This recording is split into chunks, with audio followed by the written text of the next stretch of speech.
If I can ask everyone to please take your conversations outside. Thank you. Quiet in the chambers, please. Thank you. Tensions ran high at Austin City Hall Monday night as the Parks and Recreation Board took up a plan to transform Zilker Park. Please no shouting, jeering, hissing, hooing, clapping.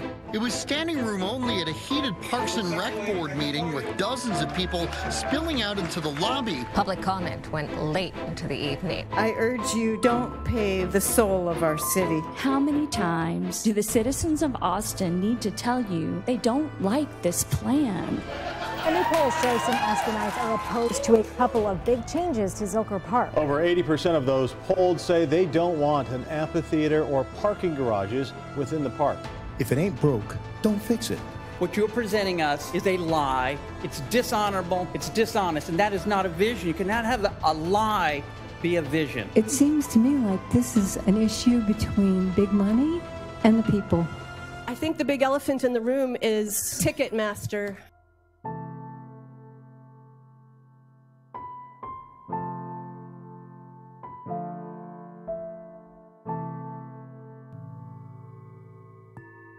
This vision plan seeks to improve people's access to this vital park by identifying necessary funding, maintenance, and infrastructure, all while preserving its natural features.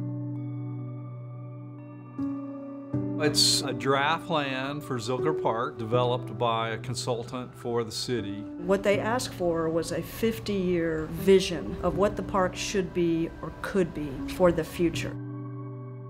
Design Workshop was the consulting lead expert on this.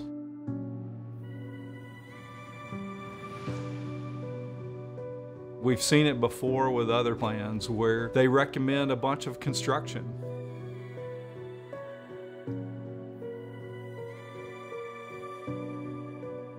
You see that with 3 parking garages, an amphitheater on the Great Lawn. The amphitheater would be the new home for the Zilker Hillside Theater. The plan includes 3 proposed parking garages, bridges, bike paths, and a land bridge that would connect the north and south sides of the park.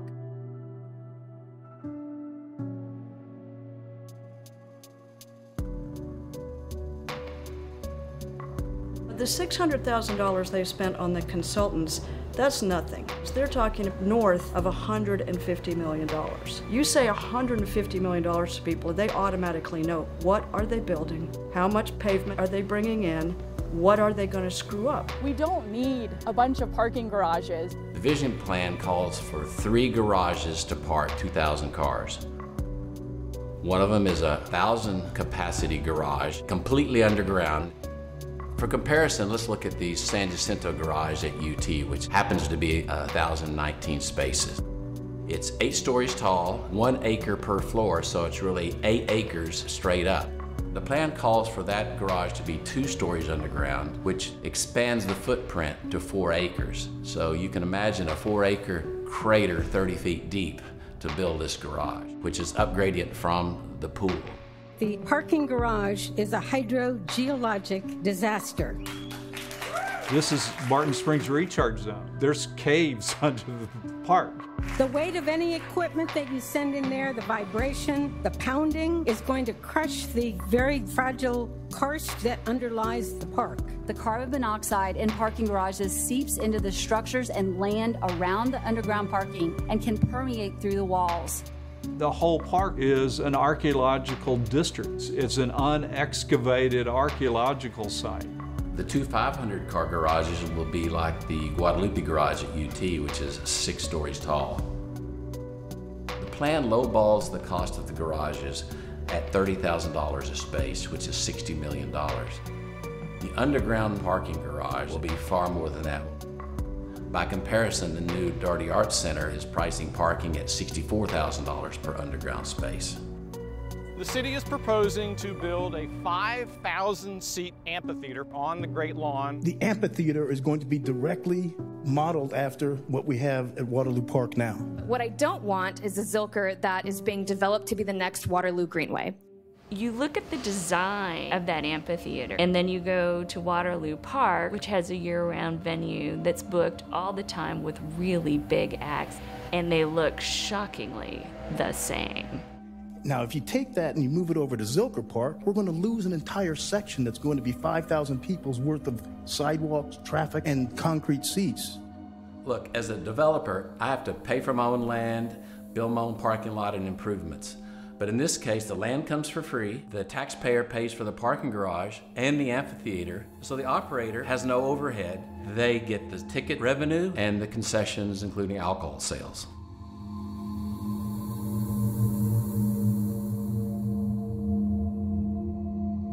Blocking 2 lanes of traffic on Barton Spring Road defies common sense. Our plan is proposing 1 lane in each direction of traffic, having parallel parking on each side. Reducing the car lanes on Barton Springs Road would be a nightmare. We're going to have miles of traffic around. Barton Spring Road is the only east-west bound thoroughway south of the river beside Ben White. This will force traffic in the neighborhood. It will force traffic downtown as well.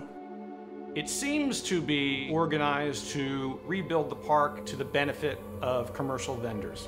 You would basically take it from the realm of a public park into the realm of an outdoor entertainment district. Stop trying to monetize the park and create a big venue on the Great Lawn. The whole thing is built around both making money and making it a destination supporting private events. This entire plan has been crafted and pushed by special interests who use the park for events. You can't, in effect, give the park to high donors. We already more or less gave the park to ACL. It started out as 45,000 people music event. It's now at 450,000. ACL used to be locally owned by C3. Now C3 is owned by Live Nation. C3 was a local Austin event production company, and then Live Nation did buy the controlling interest, which gave them, in turn, the controlling interest in the ACL Music Festival. 4,000 touring artists performing at more than 200 venues, 98 million fans buying 500 million tickets to 40,000 concerts each year. That's Live Nation Entertainment, composed of Live Nation, a live entertainment promoter and venue operator, and Ticketmaster, a ticketing platform. The company controls an estimated 70% of the ticketing and live event venues market. These companies are owned over 5% by the Saudi Arabian Royal Trust. I'm concerned that Live Nation is covertly meeting with Zilker Vision consultants with little transparency. C3's involvement in the Zilker Park Vision Plan has been close. In case you don't know me, I'm Claire Hempel with Design Workshop. I am project manager for the Zilker Park Vision Plan. Design Workshop is a prime consultant working with the City of Austin Park Department. Claire Hempel did say in the Austin Chronicle that C3 had no seat at the table. C3 had at least 5 meetings that we know of directly with the consultants who created the plan. We ended up looking at videos of meetings. So we've had several conversations with C3. What we heard was Claire repeatedly, up to 15 different times, represent what ACL's thoughts were about a number of the design elements. We did talk with C3, and they were non-committal in making use of this potential new theater. At one point, she drew in with her mouse a bridge that would allow ACL to set up and have an easy access into the park itself. Bringing people across in that manner. And then surprisingly, that bridge appeared in the plan. Now ACL wants a bridge across the lake so they can expand further onto the parkland on the north side of the lake. They're aggressive capitalists. They're not happy with just 450,000. You know, they want 600 and then 700,000 people.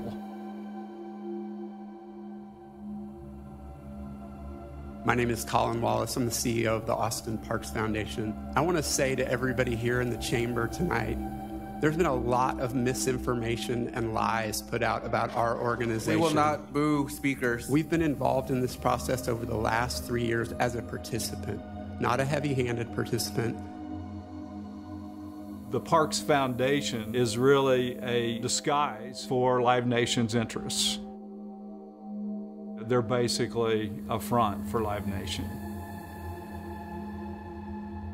Parks Foundation owns the ACL event. They contract out Live Nation Ticketmaster to put on that event for them.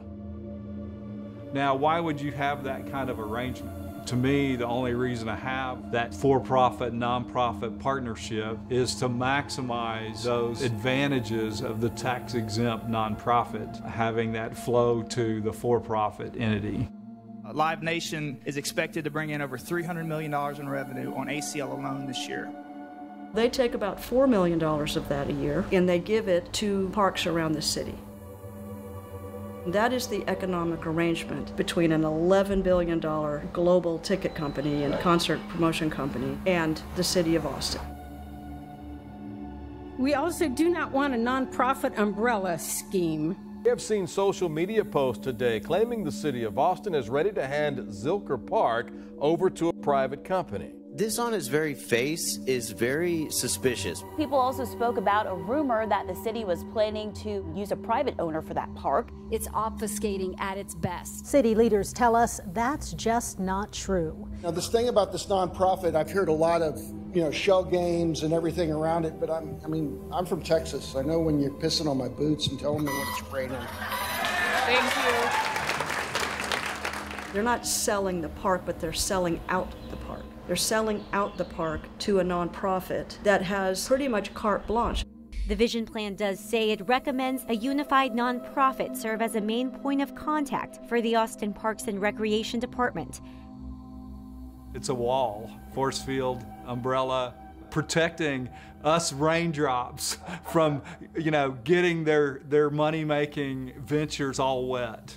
The nonprofit Wolf in Sheep's Clothing wants to see the funneling of vast public wealth into private coffers. The plan calls for this nonprofit, a single point of contact between the Parks Department and the public, and all of this whole suite of for-profit and nonprofit entities that are operating in the park. And it says they're going to coordinate, communicate, and basically take the money from the concessions. If you erect this umbrella force field nonprofit between them and the city, all those communications stop at that intervening umbrella. That's not public information anymore.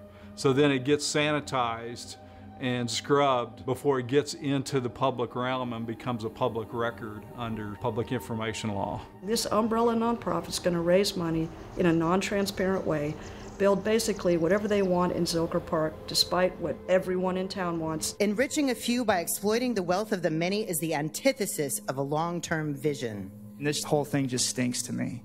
This is just another way that we're going to get taken. This looks like corruption to a lot of people.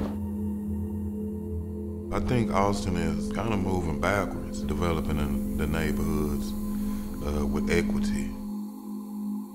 The west side, of course, gets plenty of funding and the east side lacks. If I was going to spend $190 million, I would spend it on parks on the east side. I believe that it is the heart of this city. It is one of the few things that has not yet been changed and polluted by what Austin has become. You will regret this if you turn Zilker Park into Zilker Business Park. We're taking a vote now. All those in favor, please raise your hand. All those opposed, please raise your hand. 73, the motion passes. All right, at this time, we're calling the meeting at 12:45. The board voted 7-3 to recommend moving forward with the Zilker Vision Plan. And last night, the Parks and Rec Department took the next step toward revamping Zilker Park. Parks Board last night was our last boards and commissions meeting. The next step is to go before council for their approval of the vision plan. This would be the front end of the decision-making process. The plan would be adopted or approved by the city council.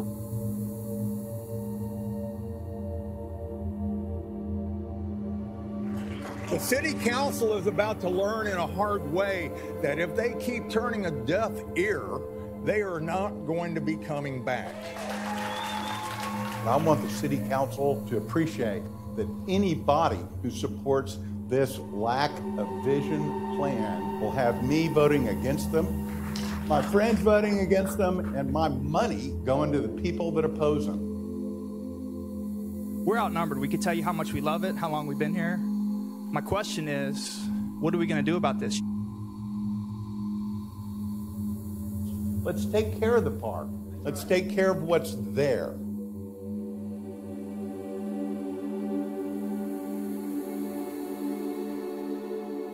It's very unusual to have a beautiful spring-fed pool almost in the downtown of a city. And when you go there, it's almost like the city fades away. You almost automatically drop into a really primal feeling. It comes on you. It's a feeling that's very deep.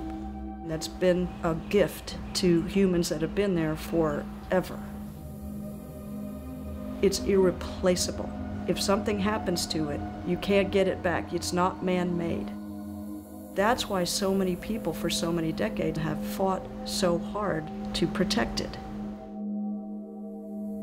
This is a mystical place of great peace that should be protected.